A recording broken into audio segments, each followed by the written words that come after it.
নমস্কাৰ আপোনালোক সকলোকে প্ৰথমতে চেনেলটো নতুন ভিডিঅ'ত আমালৈ স্বাগতম জনাইছো সো বন্ধুসকল এয়াৰপোৰ্টছ অথৰিটি অফ ইণ্ডিয়াৰ ফালৰ পৰা কেইটামান নতুন ভ্যাকেন্সি মুকলি কৰিছে আৰু ইয়াৰ বাবে কোনসকলে এপ্লাই কৰিব পাৰিব আপোনালোক ভিডিঅ'ত নিশ্চয়কৈ জনাম প্ৰথমৰ পৰা নিশ্চয়কৈ শেষলৈকে চাই থাকিব তো এই পোষ্ট কেইটা আহিছে এয়াৰপোৰ্টছ অথৰিটি অফ ইণ্ডিয়া অৰ্থাৎ ভাৰতীয় বিমানপত্তন প্ৰাধিকৰণ ইয়াৰ ফালৰ পৰা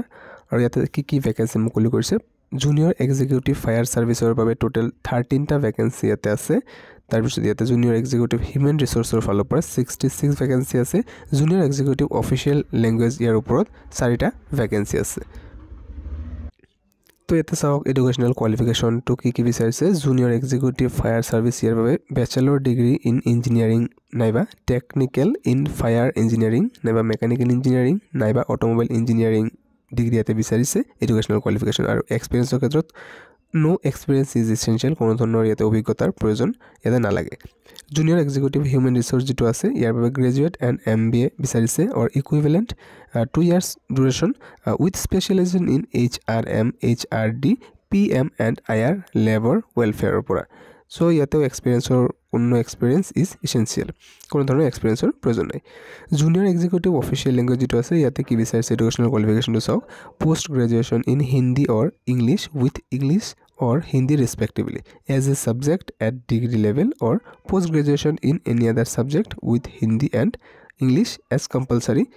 or elective subject at degree level to yate experience বিচাৰিছে চাওক experience of 2 years 2 বছৰ experience বিচাৰিছে in translation relating to glossary and from English to Hindi and Hindi to English preferably of technical or scientific literature yate degree diploma should be from a recognized or university or from a apex institution that is IIT IIM airport recognized by government of India percentage of marks pass mark or equivalent for bachelor degree and also PG degree diploma including MBA next yate candidate having BE or BTech BSc in engineering degree are allowed to apply where essential qualification is prescribed as bachelor degree in engineering jehokole BE নাইবা BTech BSc engineering কৰিছে তেওঁলোক ইয়াতে applicable হ'ব ইয়াতে as limit ৰাখিছে maximum 27 years আৰু as two ধৰিব 18 March 2025 ৰ সেই হিচাপে কাউন্ট কৰিব ৰিল্যাক্সেশন লাভ কৰিব যদি SC/ST হয় 5 বছৰ ৰিল্যাক্সেশন লাভ কৰিব অৰ্থাৎ 32 ইয়াৰ্স লৈকে ইয়াতে এপ্লাই কৰিব পাৰিব 3 বছৰ ৰিল্যাক্সেশন লাভ কৰিব OBC MOBC ইয়াতে ক্যান্ডিডেট হলে OBC NCL পৰা হ'ব লাগিব অৰ্থাৎ 30 ইয়াৰ্স লৈকে এপ্লাই কৰিব পাৰিব PWD হলে 10 ইয়াৰ্স ৰিল্যাক্সেশন লাভ কৰিব পে স্কেল টু 40000 ৰ পৰা ষ্টাৰ্ট কৰি 1,40,000 একেলৈকে ইয়াতে লেভেল 1 ৰ এটো দিয়া আছে সিলেকশন প্ৰসেসৰ ক্ষেত্ৰত ইয়াতে চাওক যিসকল ক্যান্ডিডেট এপ্লাই কৰিব অৰ্থাৎ এপ্লাই কৰা ক্যান্ডিডেটক প্ৰথমতে ইয়াতে ভেৰিফিকেশন কৰা হ'ব যিসকল এলিজিবল হৈছে সঠিক মতে যিবিলাক ক্ৰাইটেৰিয়া বিচাৰিছে যদি সেই সকলক শৰ্টলিষ্ট কৰা হ'ব আৰু ইয়াৰ পিছত কম্পিউটাৰ বেস টেষ্ট লোৱা হ'ব আপোনালোকে ইয়াতে চাব পাৰে যে 2 নম্বৰ পইণ্টটো computer base test and admit card shall be issued to them accordingly আৰু ইয়াতে আপোনালোকে